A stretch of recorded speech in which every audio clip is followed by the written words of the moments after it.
বন্ধুরা ভীষণই বড় এবং একটা খতরনাক খবর বেরিয়ে সামনে এসছে।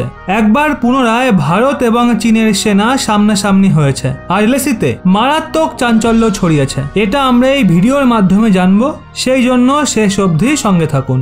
বন্ধুরা গত মাসে চীনের বিদেশ মন্ত্রী ওয়াং ই ভারত যাত্রায় এসেছিলেন আর এই যাত্রার দরুন উনি ভারতে চীনা কোম্পানিগুলোর ওপর থেকে প্রতিবন্ধকতা সরিয়ে দেওয়া নিয়ে জোর দিয়েছিল, সেই সঙ্গে এলএসিতে বিবাদ শেষ করার ওপরও জোর দিয়েছিল। কিন্তু সেই সময় ভারত পরিষ্কার বলে দিয়েছিল, যদি আপনারা এলএসি থেকে আপনাদের সেনাদের কয়েক কিলোমিটার পেছনে সরিয়ে দেন তো ভারত তার সেনাদের পেছনে সরিয়ে আনবে। আজ্ঞে হ্যাঁ বন্ধুরা, এরই মাঝে দ্য ইন্ডিয়ান এক্সপ্রেসের সরকারি সূত্রের তরফ থেকে একটা বড় আপডেট এসছে, যাতে বলা হয়েছে চীন ভারতকেই প্রস্তাব দিয়েছে পেট্রোলিং পয়েন্ট 15 থেকে ভারতীয় সেনা পেট্রোলিং পয়েন্ট 16 এবং পেট্রোলিং পয়েন্ট 17 মাঝে কারামসিং পোস্ট পর্যন্ত পিছু হটে যাক। কিন্তু বন্ধুরা ভারত চীনের এই প্রস্তাবকে নাকচ করেছে আর এখনো পেট্রোলিং পয়েন্ট 15তে ভারত ও চীনের সেনা সামনাসামনি রয়েছে। তো বন্ধুরা লাইন অফ অ্যাকচুয়াল কন্ট্রোলকে নিয়ে পেট্রোলিং পয়েন্ট 15কে নিয়ে ভারত ও চীনের চিন্তাভাবনা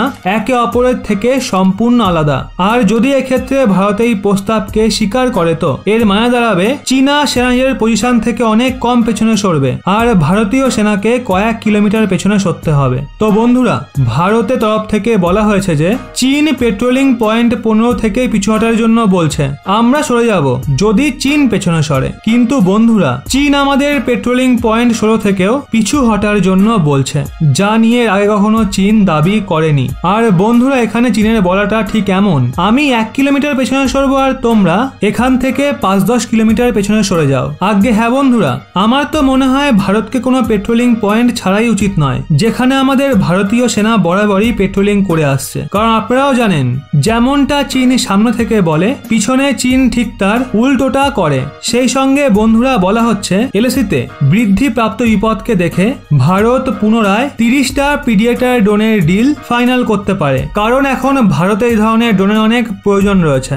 আর বন্ধুরা যদি পাহাড়ি এলাকার জন্য এমন সময় ভারত এই ড্রোন পেয়ে যায় তো চীন এবং পাকিস্তানকে আমরা সহজেই কাউন্টার করতে পারবো। কিন্তু বন্ধুরা সমস্যা এখানে আসছে, প্রথমে আমেরিকা যে আমাদের এই ড্রোনগুলো 350 কোটিতে দিত, কিন্তু এখন সেটার রেট দ্বিগুণ হয়ে গেছে আর এখন এটা আমরা 750 কোটিতে পাবো। সেই সাথে ভারতীয় সেনার প্রয়োজনীয়তাকে দেখে ভারত এই ড্রোন কিনতে একরকম বাধ্য রয়েছে।